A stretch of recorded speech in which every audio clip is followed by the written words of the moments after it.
Hello, everyone. Welcome to the World Series of Board Gaming's Designer Series, hosted by the Dice Tower. My name is Chris George. And I'm Brian Muller. Or, as our friends like to call us, Foxy Fox. And Little Bear. That's true. They do call us that. Don't call any of our friends up and ask them because they'll all be busy.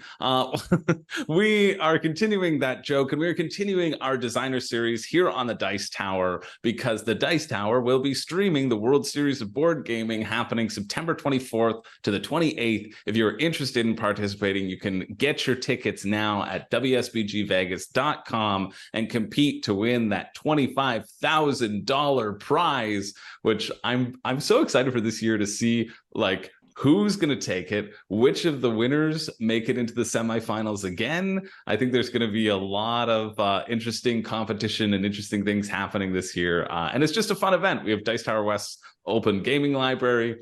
Super fun event if you want to get your tickets. But that's not what they're here for, is it, Brian? No, nope. We're looking to enjoy some of the boundaries out to the west of the Americas. That's true. We are interviewing designer Randy Flynn.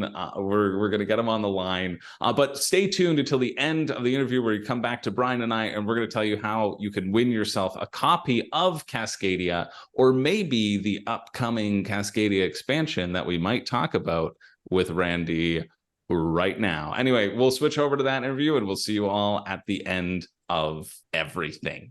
And here we are, joined by designer extraordinaire Randy Flynn. Randy, thank you so much for joining. How are you doing today? I'm doing good, doing pretty good. How about you guys? Yeah, Doing great. Can't complain. I'm filming from Nova Scotia, so I'm away from my usual studio. Apologies if I'm a little bit echoey, but the people aren't here to hear about us. They're here to hear about you.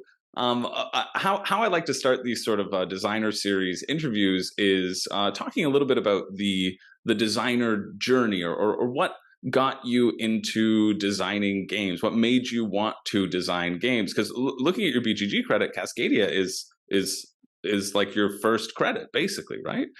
Yep. So I'd love to hear kind of the story of what made you build up to designing, and have you always wanted to do that in your history with board games, all that sort of stuff? I did play board games as a kid. It's funny, I'd almost forgotten how much I had, but it wasn't a huge variety. It was some of kind of the staples. We played Monopoly, we played Scrabble, we played Hungry Hippos, various things growing up. And I'd also forgotten, in fact, I think the first few interviews I didn't even mention it because I'd forgotten that I actually designed some games as a kid, but they weren't, they certainly were not like modern board games. They were like racing games where you flick pencils.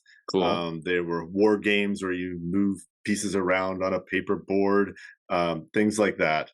And a few more physical things. I did a thing where you created essentially bobsleds out of index cards, toothpicks or Q-tips, and thread spools, ran them down a course that was made out of index cards, and I was basically mimicking the Olympics Cool. at that time. So probably somewhere around, it must have been somewhere around 1982, I'm guessing. So I did do some things, but I left those behind largely as I grew older, and then discovered video games. I played a lot of computer games, some console games later, but a lot of computer games. And then I met my partner about 12 years ago now, and her son was 9 at the time, my son now, and I had heard about Catan. I didn't even know what it was. Honestly, I thought it was a video game only kind of thing. Yeah. And started looking. I was like, "Oh, it's a board game." I was like, "Oh, 9 years old. He plays a few things I haven't seen before. He played chess. He plays Castle Panic." And so I just did some research. Nice. Yeah, I know. Yeah. I did some research and made a list of like, I don't know, 8 games for, which I'd never heard of. I did not know anything about modern board gaming. And in the end, the things that were at the top of my list were Catan and Carcassonne. So I guess my research was pretty, either pretty good or just pretty mainstream at that point. And so we started playing games as a family. That kind of had a little bit of ups and downs. Sister-in-law moved into the state, and we ended up with a kind of a regular group for quite a while. So we got to play more and more games.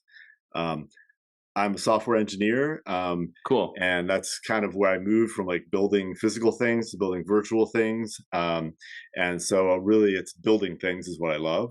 So after playing games for a couple of years, I was kind of like, I think I could do this. This would be fun. So it started as a little bit of a hobby, and I started designing a game that was way too big, and I knew nothing of the design community. I used very few online resources. I mean, there were a lot fewer back then, but they were still there. I just wasn't smart enough to go seek them out, and kind of made it up myself. And it was very much an off and on thing for a while. Um, Cool. and then I decided to get serious about it, like right after the holidays one year. And it was 2017, I believe, 2016. I'm gonna get it straight. But I decided to get serious about it, and I just dove in on doing that game. That became kind of my major hobby, other than as we talked earlier, playing basketball. Yeah. Um, and I eventually, over time, over a number of months, got it to be playable. The first game with my family took 6 hours. Um, so I always joke there's two interesting things about that. One, yeah, the design needed a lot of work. Two, they stuck with it for 6 hours. Yeah. That's So that love. was that's Yeah. love. And it also, I realized that there was something there when I did Right. it, because we were about to quit after 2 hours. So let's just play another round or two, and see how it goes. And then the topic never came up again. We just like kept playing through the game, until past midnight and finishing it up. Cool. So I was eventually able to get that game down to, for 3 players, about I think about 2.5 or 2 hours, something. It still was too long for the kind of game it was. But I got to the point where I was like, oh, yeah, I think I can do this, and I think I'd love to see if I can get a game published. I'd started learning about Kickstarter. I'd started learning a little bit about publishing. I was like, I'd like to see if I can do this. And I stepped back and said, it's not going to be this game. I think this will someday be a good game, and maybe I can get it published. But as a first time designer, I am not going to get this game published. Um, so I just kind of went back to the drawing board and went through the ideas that I'd written down, and that's where my game Tabriz came from. So worker movement, cool. resource gathering, contract fulfillment kind of game, which is so that was the first game that I built out, publicly play tested, beyond the family, and got signed. Yeah. So it actually will come out this fall. I think in November is when it's going to start delivering and go to stores and backers. Yeah. I remember Um, seeing it on GameFound, I believe. yeah, that one was Like, on GameFound. yeah. Yep. Yeah. Yeah. I thought it looked. I Uh, think it looks really fun. I like all the little moving inner workings of it personally. yeah. I really enjoy the game. I mean, that's one thing I love, is that the games I've designed that are either signed, produced, or on their way, like I'm like, I am lucky. I tend to just like continuing to play them.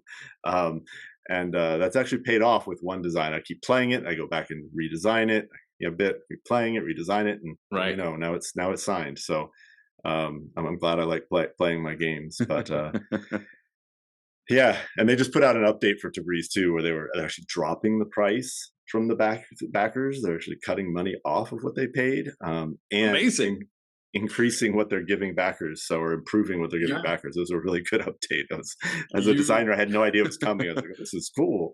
That's So, incredible. That is something like I also run a small channel where I look at all of the board games finishing crowdfunding. That's something I've like never heard of in like the last 2 years of like all of crowdfunding. I'm that not seems surprised. I've not incredible. seen it either. So yeah, it's pretty cool. So yeah, that was it. I pitched that at Gen Con that year. Marlene was like, "You have to go. You have to do this." So at the Mhm. last minute, I went to Gen Con and pitched it to like 7 different companies, and managed to get it signed that fall. Um, so Cool. that's kind of the main journey. And from there, I had a whole bunch of game ideas that I'd been writing down during this time, Yep. and I started on a few other of those. Tabriz also has a card game variant that will come out later. Oh, wow. Cool. Yeah, and so, and a few others, and really all of the main games I looked on at that time are now either coming out or at least signed. It took a long time for a couple of them, which is really good. So so yeah, Cascadia came kind of after all that initial flurry.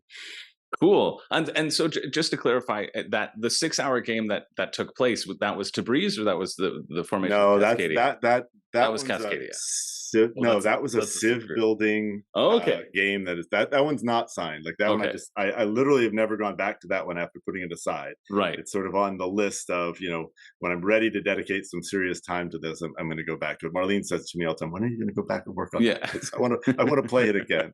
Um, Well, that's positive, right?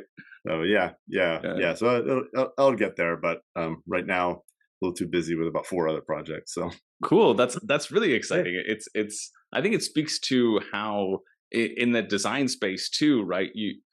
You don't ever just come out of the gate with a hit, right? Or at least that's what it feels like. There's all of these building blocks, yeah. and then suddenly it's like, oh, you'll see a designer who's popping up all over the place. And I feel like you are sort of that designer, right? Because you had that burst of inspiration, and then started popping up. And going back to Cascadia, how did you get involved with? Was it with Flatout Games first, or because I feel like AEG picked up the Yeah. the license afterwards? Yeah. What was that So experience like? so the principals for Flatout Games are people that I knew. Oh, cool. Molly and Sean, Mhm. at the time both lived here in Seattle and were part of our local, what became our local game design group.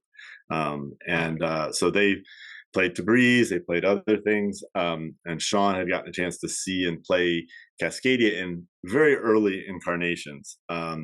And they were in the middle of building to the Calico Kickstarter at the time, their first. So they had not published a game. They were working on that Kickstarter. They were still, when Sean approached me about Cascadia, they were still, what, I don't know, like 4 months away from even starting the Kickstarter for Calico. Mhm. Um, and so he had seen it and said, came to me and said he talked with Molly and Robin. They were interested in making it kind of their second game. Um, and so, it has some obvious similarities to Calico, which is ironic considering Yeah, that I'm yeah. in the same game design group. And I never played Calico before I started designing Cascadia. I had seen it once or twice, but at that point I hadn't even played it. And so yeah, so I didn't say yes right away, but thought about it and was like, yeah, I want to work with these folks, and let's do this. So we did. To your AEG question, AEG is basically like the distribution Right. partner, if you will. Yeah. So they do a bunch of different things, but Flatout is the original publisher of the Yeah. game. They're the ones that ran the Kickstarter entirely and all of that. They work with AEG on a lot of stuff for Yeah. their games. So yeah. Yeah. It'll be Flatout who's inside the ring of the WSBG winners ring for Cascadia in this tournament. How do you feel about having your game being included, being picked as one of the 16 to kind of like represent, fill that spot of board gaming? Because the World Series of Board Gaming, our sort of mandate is to find the best all around board game, and wanting to have, but best all around board gamer rather, and wanting to have all of those board games that fit those different levels of scale and complexity. Cascadia honestly felt like a perfect fit when they added it to this year's lineup. What does that sort of feeling feel like? It was definitely a surprise. I know World Series Board Gaming is relatively new, and True. a Yeah. few years, and I hadn't followed it a lot. Although I was definitely aware of it, seeing some of my online friends posting Oh, videos from cool. it and Great. things a few times, so I was aware of it. So I was kind of like, oh, really? This kind of game is one they include. So it took me a moment to think about that, and it's interesting because just to like think about modern board games, think of something like Sheriff of Nottingham. Like, okay, this is a highly competitive, interactive game, and like if someone said, "Oh, we're going to do this in World Series of Board Gaming," I'm like, "Oh yeah, I totally see that." Whereas Cascadia is much more of a solo optimization puzzle, um, and so I didn't know if those kind of games would be the ones that were there. And it's always funny because some people like slam it for that, like, "Oh, it's just a little, Right. you just think this, it's just a couple points difference," and other people, the ones who really love it, are like, yeah, exactly. Like you got to do the best, and if you just mess up Yeah. on that one point that you didn't get over here, that might be the difference in your game. So yeah, so definitely interesting to see that done more competitively. I have seen Cascadia played competitively once because my local game store has a monthly board game challenge, And Cool. after Cascadia was done, they chose Cascadia as that, and it's one of those where you like play multiple tables, and then the winners of each table kind of play each other, or Yeah. it depends on how many people sign up. Is exactly how they do it. And so I went for that, and they're like, "Do you want to play?" I'm like, no. I mean, I will lose, but still, no.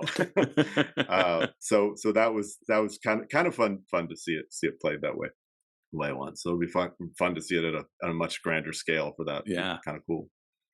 In terms of just talking about that sort of like idea of optimization, it was funny. I ran the regional qualifier at Dice Tower West, and the Cascadia game took maybe one. It was maybe one of the longest like finals to get into the semifinals that I was of the day, and I was so surprised because like we are just playing Cascadia casually at home. You're just, oh, I'll take these. I'll just go ahead. But seeing them all be like, okay, next optimization, and like programming that style of like, all right, must calculate, must finish, must figure out the right way. I thought it was really funny. Do you still work in the software as a software engineer? I do. Yes. Do you find that? I mean, I assume so. I'm assuming it influences your designs, but do you find that you deal a lot with sort of like optimization and sequencing in your games? Is that the sort of type of game that you like, or like to design? It's my design philosophy. Once I kind of get going, has been to try different things, to try to design different things. And I mean, I don't step too far out of my bubble right away. I'm not designing any party games at this point.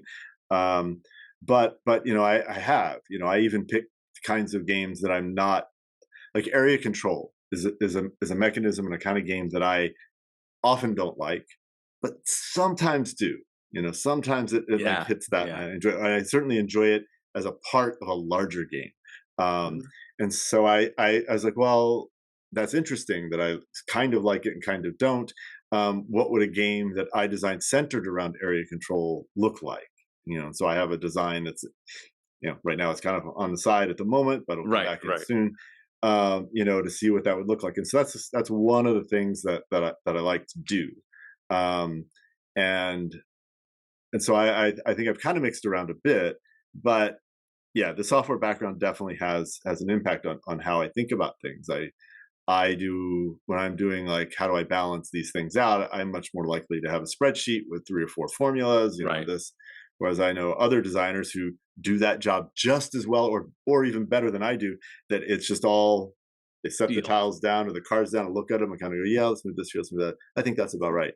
And they'll come to, a very good conclusion in a different way. And I'm much more likely to say, no, I want a formula to kind of validate this. And like with Tabriz, I had a formula that valued all of the commission cards, like the outputs and the inputs, like all of this. And I actually handed that off to the publisher, who handed it off to the company that did further development on it.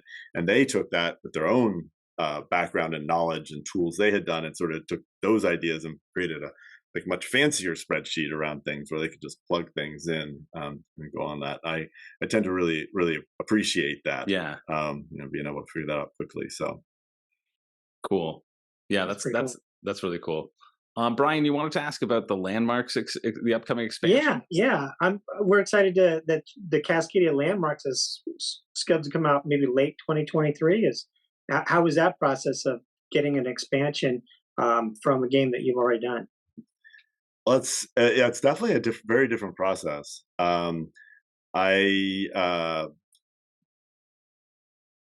You come in and you have all sorts of things you can't really change, or things you don't want to change. It's like, oh yeah, we could change that about Cascadia, but why would we change that? We're going to confuse players too much. It's going to make it, we really want them to sit down and say, oh, you've added a bunch of stuff.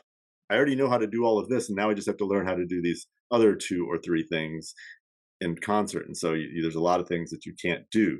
And so, yeah, it becomes a very, very different process. In addition, the Landmarks expansion is a co-design. So it's myself and Molly and Rob and Sean, all the folks at Flatout. It's a true co-design. This is we all work together on it. We took ideas that various of us had while developing Cascadia itself and figured out what mattered. The list was longer than what you see. We had to pick the right ones. And, anytime you design a game at a certain point, there's sort of price point packaging thoughts. And, Right. some designers spend more time in that process and others, it's just like, they hand it to a publisher who's willing to do something with it, and that's fine. With Flatout, designers are very involved in the process. And so, I was involved with that for Cascadia. But with Cascadia, it was kind of known. Calico had set, kind of the bar for the pricing, for the box size, for a whole bunch of stuff. And so we had, yes, there were decisions to make about the number of tiles and this and that trade-offs, but they were all within like a certain set of cones. When we got to the expansion, it was very different. Like, what is the price point going to be? Is it going to be $15? Is it going to be $40? Is it going to be somewhere in between? What is it going to be? Okay, well, why? Why are you choosing that? What is the audience that you expect to gain? Who's not going to be interested? Then what's the box size? All of these things, and we considered various different different strategies there for that. And so like we had the 5 to 6 player expansion. It's like, well, when is this part of this expansion or not? And it's a pretty big piece component wise. So if you're going to do it, you're no longer doing like a $15 to $20 expansion, because you're biting off a lot of that cost just with the 5 to 6 player stuff. So yeah, it's a lot of different trade-offs, but also a lot of stuff you don't have to do, especially if you get the new mechanisms you add kind of right early. You're kind of like, okay, yep, this core works. Now I just have to balance it all out against what we have and make sure that it's unique enough that it adds something to the game. But then you've got a lot of math done, and you just got to like kind of pop in the new stuff. So it's definitely a very different process. That's pretty cool. How about when you go from like 4 player to 5 or 6 players? How do you get that time profile right? That was definitely a big thing, because there are people, you see it online occasionally, people say, I want to play with 5 players or 6 players with Cascadia, what do I do? And then you can go look at the replies, and it's very predictable. You'll have people telling them what they can do, and sometimes that's me. I've chimed in with, here's how you can do it. I think Sean might have done that once. And then you have the people saying, God, I would never want to play Cascadia with 5 or 6 players.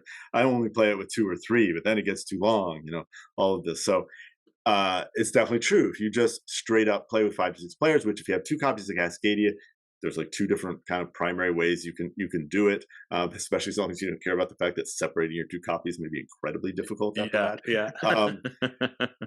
But they're just going to add time. And the longer your group already plays, the longer that time is. And I've done it. I think I've only done it once or twice. One of them I really remember. And it took us, I think, about an hour and a half to play. But that group normally plays in an hour, just lots of talking, it's just very social. And I was actually kind of impressed that it only went to an hour and a half. I was like, no, that's not bad. But that's not bad, yeah. I'm still like, I'm not sure that's the experience we want to ship to people. And Sean, Molly, and Rob were definitely like, we need the time to bring it down some, so that more people are comfortable playing with 5 and 6 players. And then the beauty of it was, and maybe even 4 players. So a lot of that was, well, with Cascadia, it's hard to change. I need to place my tile and my token. It's hard to say, how do I speed that up? You can just say, well, we'll just take away the draft. Then you're stuck with these 2 and you have to play it. And it probably would speed it up also, because you can just move on to the next player while you're still trying to figure it out. Yeah. But it takes, several of the interesting elements of the game just entirely out. I know Sean in particular, I assume Molly and Rob as well, plugged at that a bit and tried different mechanisms for the draft. How do we modify the draft so that it just moves along more quickly with the time that people are looking at what to take and making a decision? How do we cut that down? And it wasn't easy. And a lot of things that they looked at and that I talked with them about, like in the end, it was like, it doesn't really have that big of an impact, and I know a few things were actually tested. So the solution in Landmarks in the end was, well, we're not going to change anything about your turn, but we're going to change how you get 5 of your tiles and tokens such that they are done outside of your turn. And you're effectively playing 15 turns plus doing 5 turns while others are going. during the game. And I'm not the one who came up with this. I did some play testing of it and some refining of it. But it was immediately like, okay, this is not like going to cut a game from an hour and a half to 50 minutes. But it still really does take a significant chunk off of the game, especially once you understand the system and you know, okay, Right. I need to, between my turns, at least spend a few seconds saying, is this the time I want to take one of my other turns while they're playing or not? And if you do that up front, you can cut a good bit of time off of the game. Nice. So, and the beauty of that system was it's not 5 to 6 player count specific. You can Right. apply that Right. at any player count. Yeah. So if you don't like playing with 4 players because it runs a bit long, well, use the alternate rules and you'll cut a little bit of time off your game. Cool. In terms of designing or co-designing, rather, because you're a solo designer on Cascadia, you're solo credited for Tabriz, right? And then this is sort of a softball question in terms of like, how do you work with others? Because I know there's a lot of developing that happens behind the scenes, right? There are so many people who help develop the game, and I'm sure you worked hand in hand with the Flatout team in that development. But what are the sort of distinctions between the two, and what do you enjoy more, I suppose? In that, like, The yeah, line, the line between design and development is about as gray as it gets. yeah, When you just talk about how to define them, the easiest way for people to define them is design is what the designer does before they sign the game, and development is what the publisher and anyone else yeah, does after it's signed. That's a nice, crisp line. And many people probably think of it that way. And often that's very reasonable because it is a nice, bright line. With Flatout, the process is not such a bright line. I can tell you that Cascadia that they sign is not the Cascadia you see. And right, yes, that's true of many games. You know, they undergo evolutions.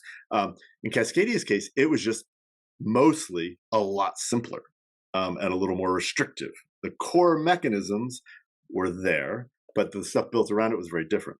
And so once we went in to work on it in the collab, you know, any given development, like is this development, is this design? Nature tokens did not exist in Cascadia as signed. Is that development? Is that design? Well, it's a significant change to the game right, done as a team, you know, in various ways and came up through different processes.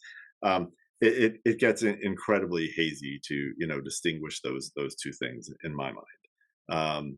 My process with Tabriz is very different and much closer to the handoff and development happened afterwards. right. And that's probably the words I would use. But even in that case, it doesn't mean I wasn't involved. Yeah. I was in the loop for a lot of that anyway, with Brieger Creative doing their development work on it and others.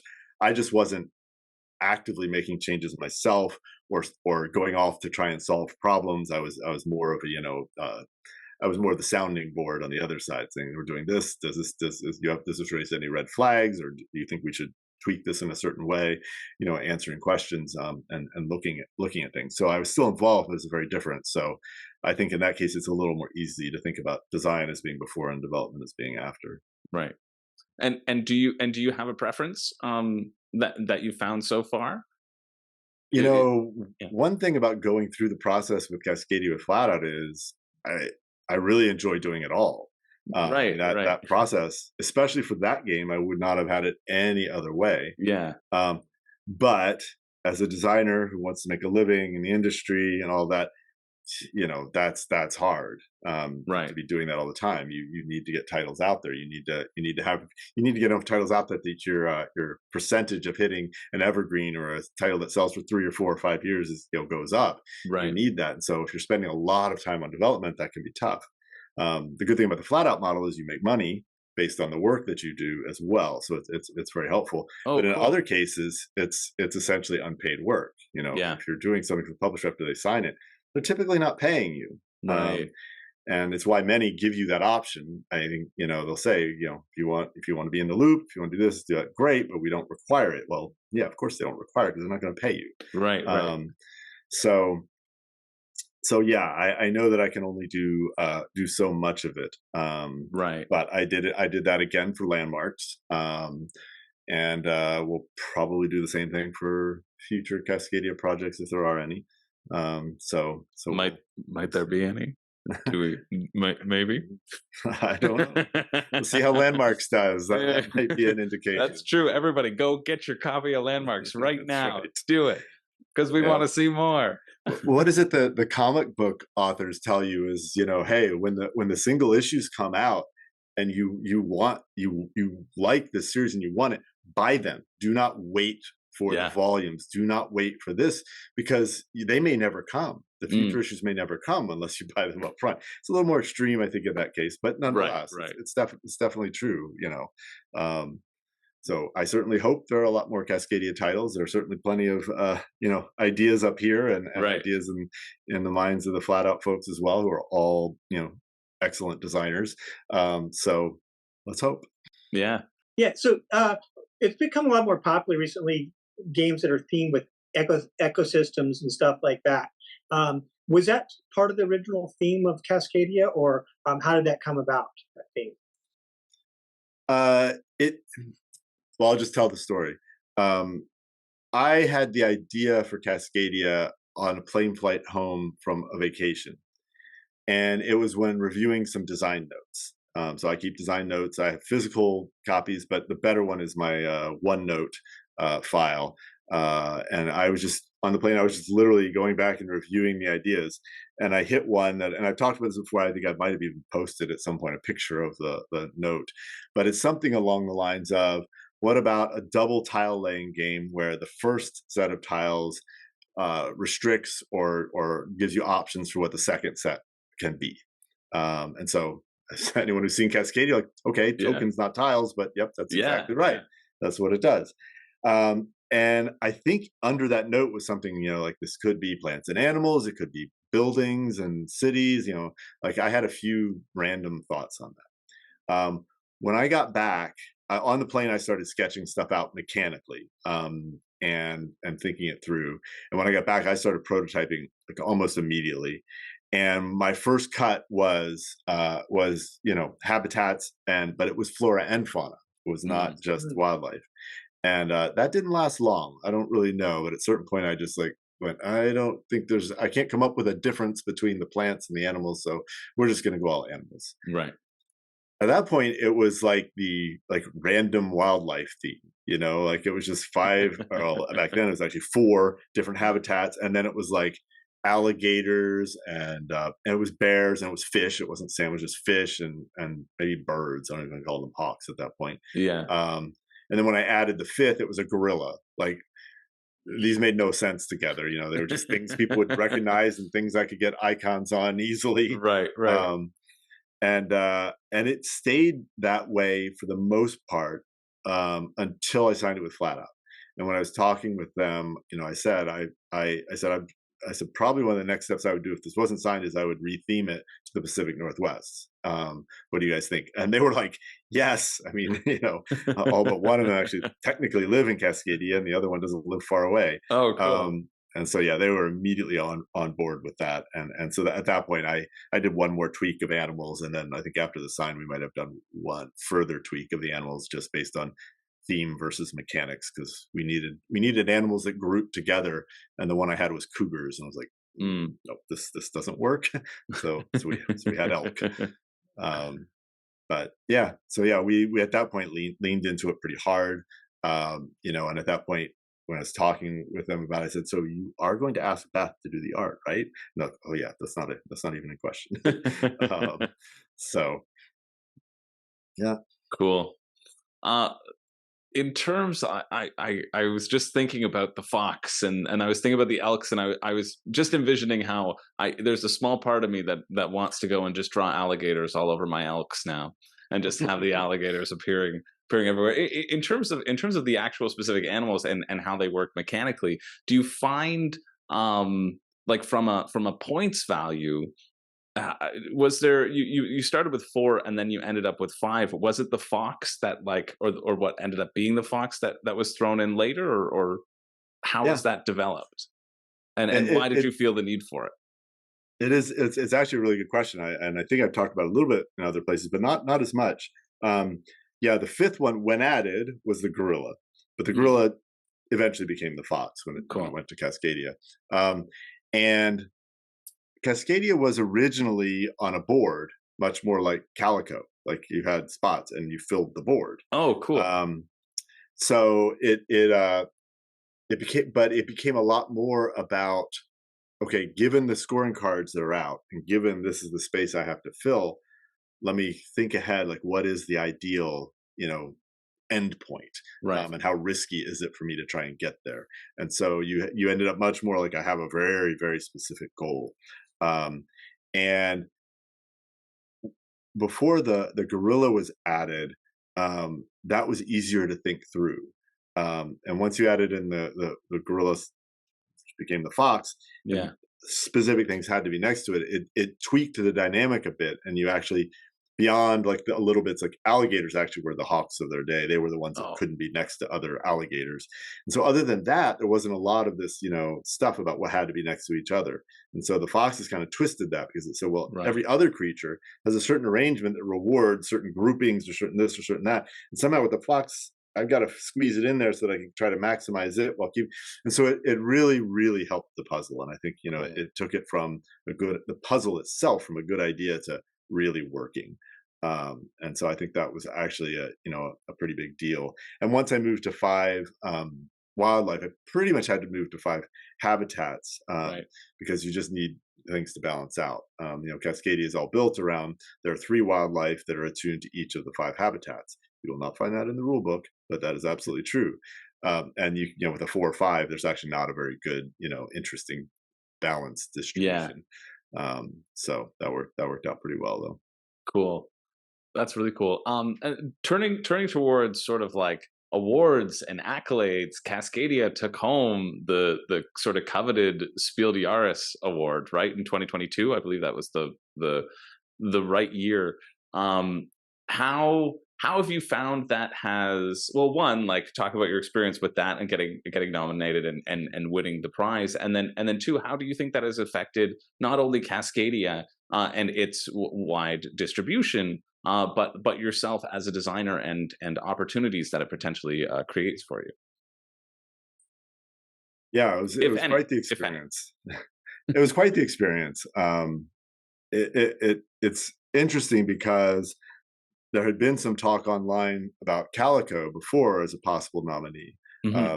So the year before, and I think a lot of people were surprised that it didn't at least make the long list. When I go back and look at that list, I'm like, yeah, I'm actually pretty surprised too. Yeah, Um, yeah, and and so then the next question became, well, okay, Cascadia to many people, even though it wasn't built that way, it looks, very much like an evolution of that.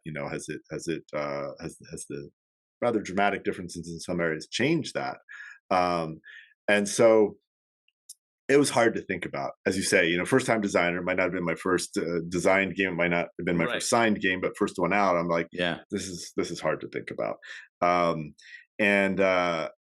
it just kind of went along, and nothing seemed to prevent it. Like there's nothing that came up that said, oh yeah, there's a serious problem here, or there's a serious competitor there, or yeah, we'd look at games that were similarly themed and similar weight and say, is this one gonna make it less likely, because they're probably not going to nominate 2 games of the same theme and the same right, weight, that kind of thing, and all of that.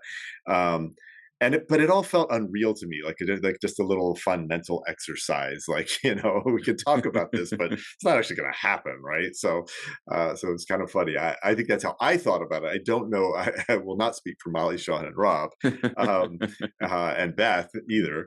But as it got closer, I don't know, something kind of changed as we went along. Just seeing the chatter online, seeing sales numbers, and kind of going through that, something changed where it kind of went, okay, I believe it could get nominated. It is possible. Maybe we'll make the long list. That would be cool. yeah, So yeah, it was definitely a bit of a surprise in the end. But as we got closer, and then when you went there, the crazy thing about the Spiel is there's only 3 nominees in the end. right, So, mathematically, your chances are 1/3. Like they're pretty darn high for these kind of things. You're not like, it's not like the Oscars where you're up against 9 other nominations now, or most hmm, awards where you're up against at least 3 or 4 other awards. It's only 2, and it makes it a lot easier to analyze the differences and all that. Why might one win and why might one not win, and that kind of thing.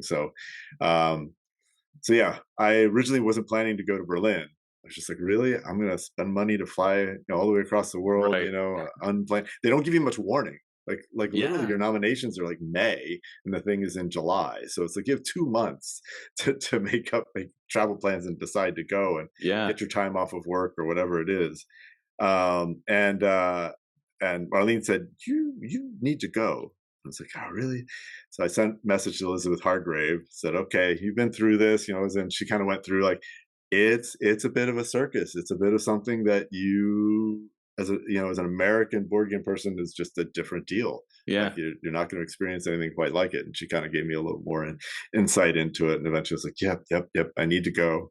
And then of course Molly Johnson, from Flatout, also even later than me decided, yeah, should go. We should have, I should be there. I can go. We need a Flatout person there. And I mean, my goodness, are we both ecstatic that we made that choice? Yeah. So yeah, and the entire experience of the Spiel, to me, I can only speak from the experience, was just wonderful. Honestly, Mhm. I mean, whether we won or not, the award ceremony, it's not. I don't want to say it's amateur. That would be wrong.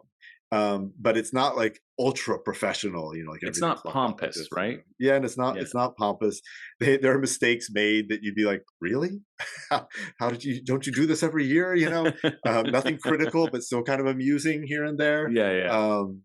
And also very lucky to hang out with the folks from Cosmos, the German publisher, through all of it, which were just wonderful people, Mhm. and had a great trip. So there we are sitting in there, and they're getting ready to announce the award, and sure enough, I convinced myself one of the others was going to win, like literally like 3 seconds before they said anything. Like, yeah, I know it's going to be them, whatever. Yeah. And so I think because of that, it made any surprise you saw at the time incredibly genuine, because I had literally just convinced myself that we were not going to win, and then we did. So yeah. And then as far as opportunities, absolutely. I mean, Yeah. any industry is of course like this. You have success, it helps you. You Yeah. know more people, it helps you. You win awards, it helps you. I mean, this is for better and worse. There are good sides to this, there are bad sides to Yep. this, for other people.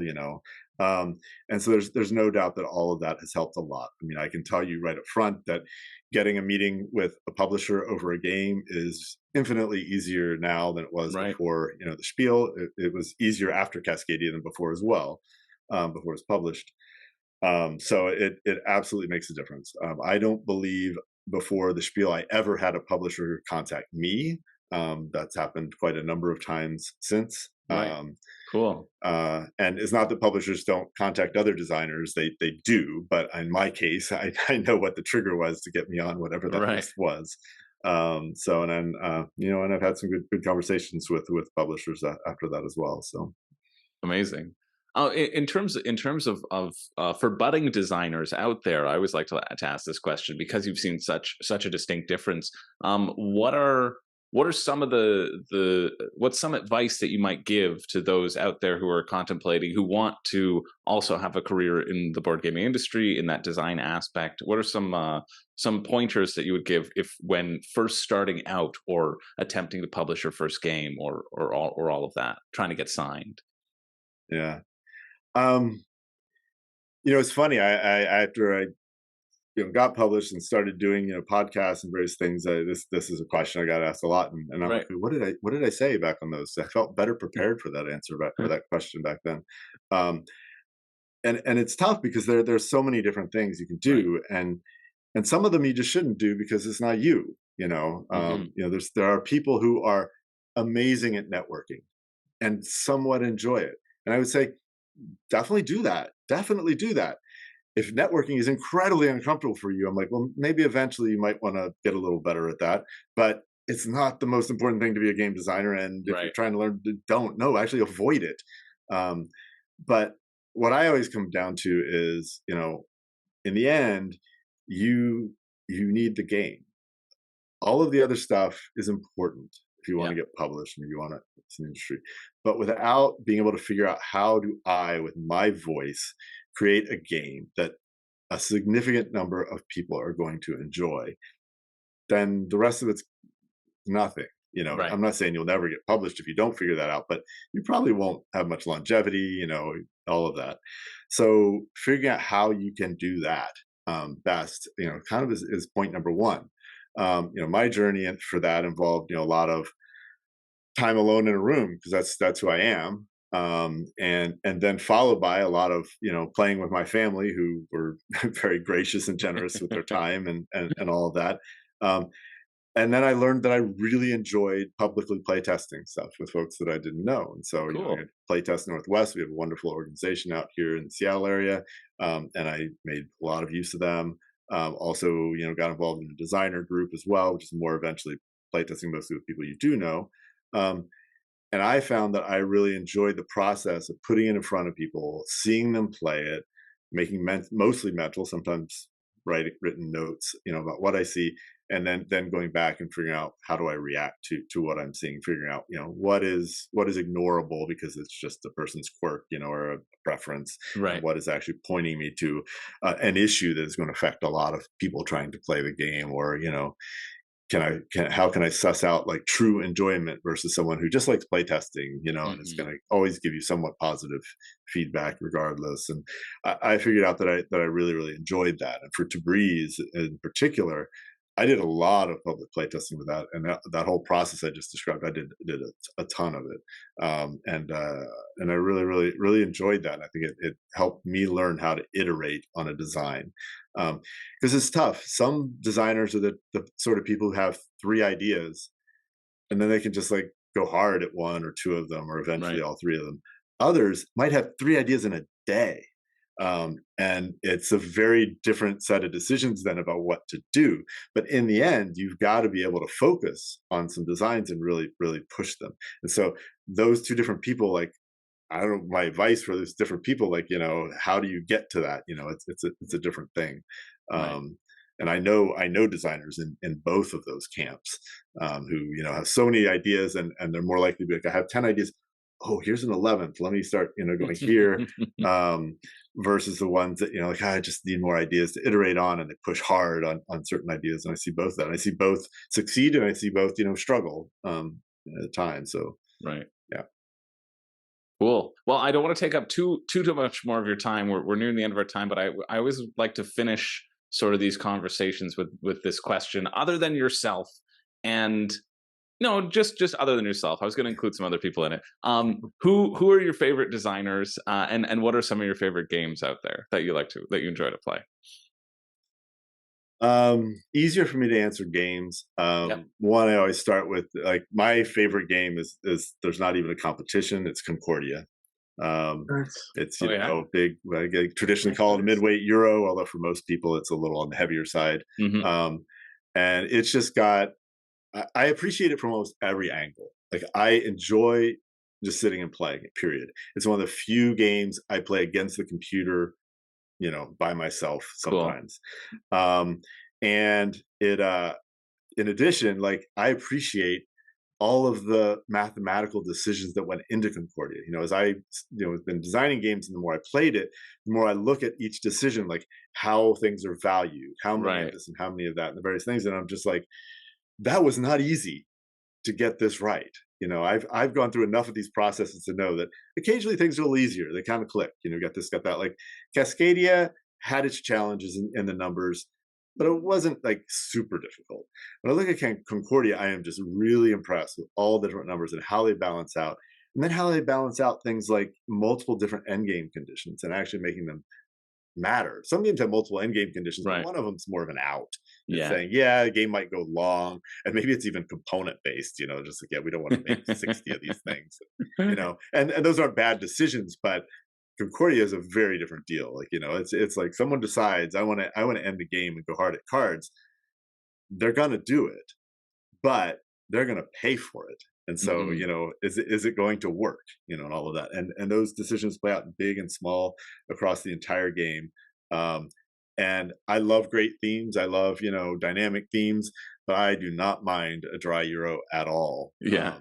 So that, the cliche trading in the Mediterranean theme of Concordia does not bother me personally in the least. Oh, it's one of my favorite themes.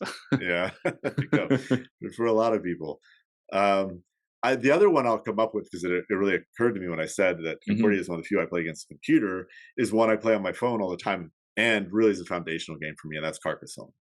Carcassonne holds up so well in my mind for a game of its age. And I think, much like Catan, we owe a ton to Carcassonne for setting us up for what these games can accomplish.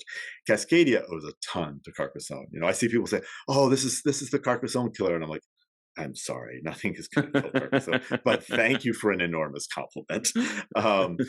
So it's again, the balance of the different things, and with Carcassonne, there's fewer things, and yet somehow, they're sort of magical in how they fit together.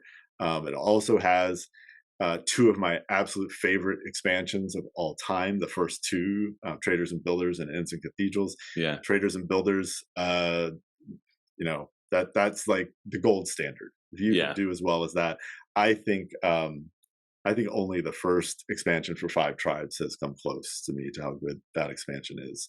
So cool. Yeah. That's awesome. Honoring sort of the pioneer of tile land games, I feel Carcassonne is. That's a lovely, fitting way to end this conversation. Randy, thank you so much for your time and for talking with us today. This was a friggin' blast. It's been lovely hanging out. Really enjoyed talking with you both. Great questions. Looking forward to seeing more of Cascadia in the World Series of Board Gaming. Well, hey, I should say, if you want to come down and you could play in Cascadia in the World Series of Board Gaming. I'm just saying you could. I know you said you would lose, but the seat's open. Or if you want to come down and just hang out, we can always talk about that. Bring you down. We have a couple other designers who we want to bring down. So the offer is open. I'll put that out there, and we can maybe we'll make it happen, or maybe for future years, it's a potential. Awesome. Thank you. And for everybody else, stay tuned. We're going to let Randy go, but then we're going to talk to you about how you can win yourself a copy of Cascadia if you don't own it. And you know what? If you do, well, then we'll give you a voucher for whenever the expansion comes out. We'll get you a copy from the World Series of Board Gaming and send that to you. So stay tuned for all that information. But we'll let Randy go. Thank you again, Randy. Much appreciated. Thank you both. Later. And we're back. That was a heck of a lot of fun. Yeah, that was great. Oh, that was great. It's good, and it's good to get another spreadsheet guy in here as well. Yeah, score 1 for the spreadsheets. We should be keeping a tally, right? Because it's really 50-50. Elizabeth Hargrave was huge on spreadsheets, but Martin Wallace did everything by feel. Reiner Knizia kind of like by feel. We gotta make sure we ask that spreadsheet versus not spreadsheet question. It's always a surprising question, and maybe it's a play at home game as well too. You can that's true. Yeah, make your comments next time. You're gonna have to make your comments right below as you start the episode. Spreadsheet or no spreadsheet, just right away, one or the other, and we'll know that you made it to right here. But also the reason why you've stayed to right here is because you have the chance to win yourself a copy of Cascadia. All you have to do to win is drop a comment down below and tell us what your favorite animal is in Cascadia, or your favorite habitat. Which of the 10 different things do you like the best? Do you have a favorite for Cascadia, Brian? Honestly, after this conversation, mine might be the fox, just because of the implications in design that it had. But I feel like I'm always sort of an elk guy.